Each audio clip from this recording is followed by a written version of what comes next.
제 인생이 끝난 줄 알았습니다. 정말입니다. 마지막 남은 막내까지 결혼시켜 내보내던 날 텅 빈 집으로 돌아오는데 발걸음이 천근만근이더군요. 시끌벅적하던 아이들 웃음소리, 정신없이 음식을 만들고 치우던 부산스러움, 그 모든 것이 거짓말처럼 사라진 집은 정막 그 자체였습니다.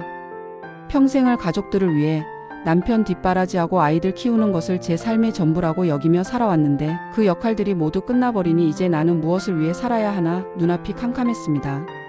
거울 앞에 섰는데 언제 이렇게 늙어버렸는지 모를 낯선 여자가 저를 보고 있더군요. 깊게 팬 주름, 힘없이 처진 눈꼬리, 하얗게 세어버린 머리카락. 그저 누구의 엄마, 누구의 아내로만 살다가 진짜 나는 어디론가 사라져버린 기분이었습니다. 아침에 눈을 뜨면 할 일이 없다는 사실이 저를 무기력하게 만들었습니다. 남편은 출근하고 텅 빈 집을 혼자 지키고 있자면 시계 초침 소리가 유난히 크게 들렸습니다. 똑딱똑딱.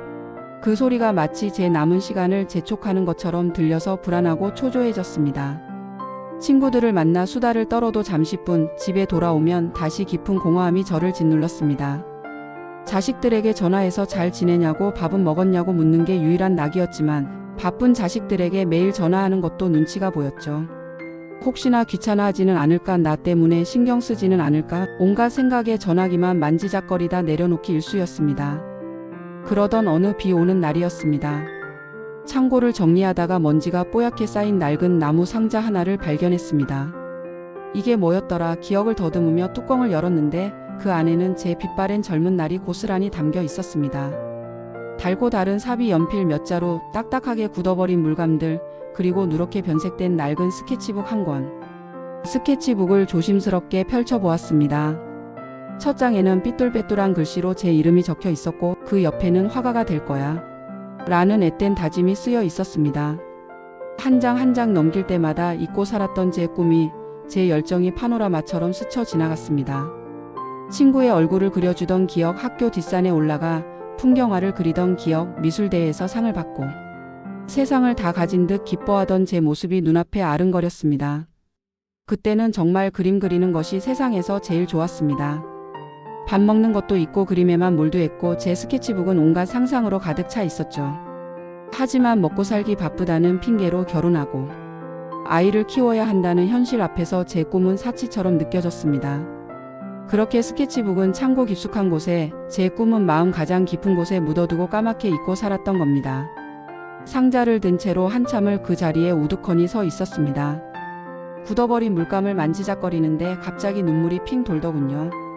내가 이걸 얼마나 좋아했었는데, 나에게도 이런 시절이 있었는데. 지난 50년의 세월이 야속하게 느껴졌습니다. 이제 와서 이걸 다시 할 수 있을까?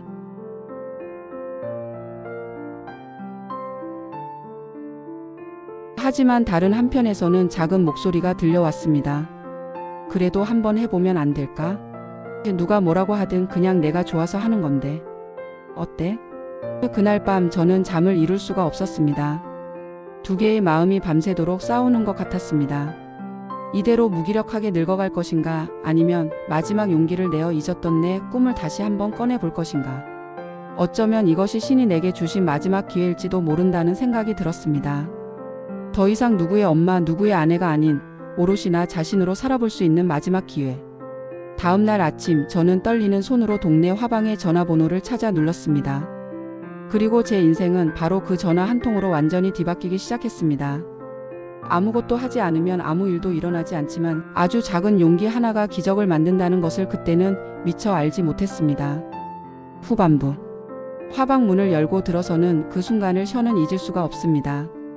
젊은 학생들이 가득한 곳에 저 같은 늙은이가 들어서는 것이 어색해서 몇 번이나 망설였습니다. 온갖 종류의 물감과 캔버스, 붓들이 진열된 것을 보니 주눅이 들고 내가 과연 저것들을 다룰 수 있을까 덜컥 겁이 났습니다. 하지만 친절한 직원의 도움을 받아 가장 기본적인 스케치북과 연필, 그리고 작은 수채화 물감 세트를 샀습니다. 집으로 돌아오는 내내 심장이 두근거렸습니다. 마치 어린 시절 소풍 가기 전날 밤처럼 설레는 기분이었습니다. 식탁에 조심스럽게 미술 도구들을 펼쳐놓고 한참을 바라보았습니다. 무엇을 그려야 할까? 한참을 고민하다가 창가 화분에 놓인 작은 제라늄 화분을 그리기로 마음먹었습니다. 연필을 쥔 손이 어색하게 떨려왔습니다. 선 하나를 긋는 것조차 마음처럼 되지 않았습니다. 분명 예전에는 눈 감고도 그렸던 것 같은데 50년이라는 세월의 벽은 생각보다 높고 단단했습니다. 몇 번을 그리고 지우기를 반복하다 보니 스케치북은 금세 지저분해졌습니다. 역시 안 되는 건가? 포기하고 싶은 마음이 울컥 솟아올랐습니다. 하지만 그때 창고에서 발견했던 낡은 스케치북 속에 앳된 제 다짐이 떠올랐습니다. 화가가 될 거야. 그 시절의 나에게 부끄러운 어른이 되고 싶지는 않았습니다. 다시 마음을 다잡고 떨리는 손을 다른 손으로 붙잡아가며 천천히 선을 이어 나갔습니다. 그렇게 매일 그림을 그리기 시작했습니다. 처음에는 집안에 있는 작은 사물들부터 그렸습니다. 과일, 낡은 라디오. 그러다 조금씩 용기가 생겨 동네 공원에 나가 풍경을 그리기 시작했습니다. 처음에는 지나가는 사람들이 힐끔힐끔 쳐다보는 시선이 부끄러웠지만 그림에 집중하다 보니 어느새 주변의 시선은 의식되지 않았습니다. 오히려 할머니가 그림 그리는 모습이 보기 좋다며 말을 걸어오는 사람들도 생겨났습니다. 그림을 그리면서 제 삶에는 놀라운 변화가 찾아왔습니다. 무엇보다도 시간이 흐르는 것을 잊게 되었습니다. 텅 빈 집에서 시계 소리를 들으며 초조해하던 저는 더 이상 없었습니다. 그림을 그리는 동안 저는 오롯이 현재에 집중할 수 있었고 그 시간은 온전히 저만의 것이 되었습니다.